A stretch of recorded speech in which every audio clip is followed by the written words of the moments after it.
cared about the arts pretty early, but it was mostly music, jazz and classical music.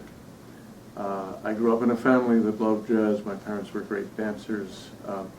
By the time I was 16, I could use my brother's ID, he was 18, to get into the Black Hawk in San Francisco, where underage people who were at least 18 could stand behind what was actually a chicken wire barrier, but to listen to Miles Davis and the Modern Jazz Quartet and other things. I guess the biggest thing that happened, though I was disposed to both jazz and classical music,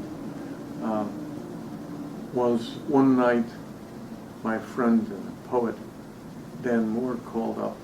I was 16, and he said, it was a Thursday night, he said, "Can you get out tonight?" I said, "I can get out any night." You know, my parents were real tolerant.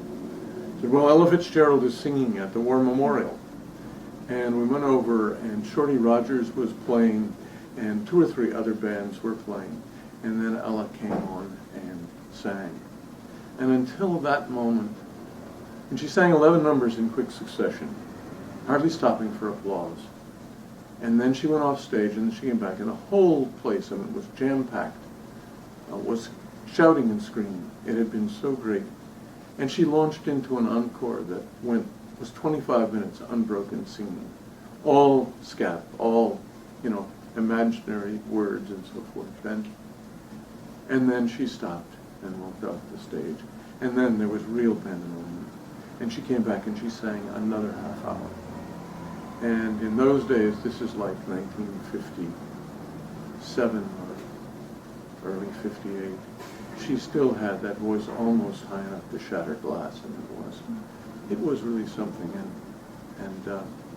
And we'd had a recording of the A Tisket a Tasket, her first big hit in '36. So she was a favorite of my father's. But after that, I had this sense that performances were sometimes magical.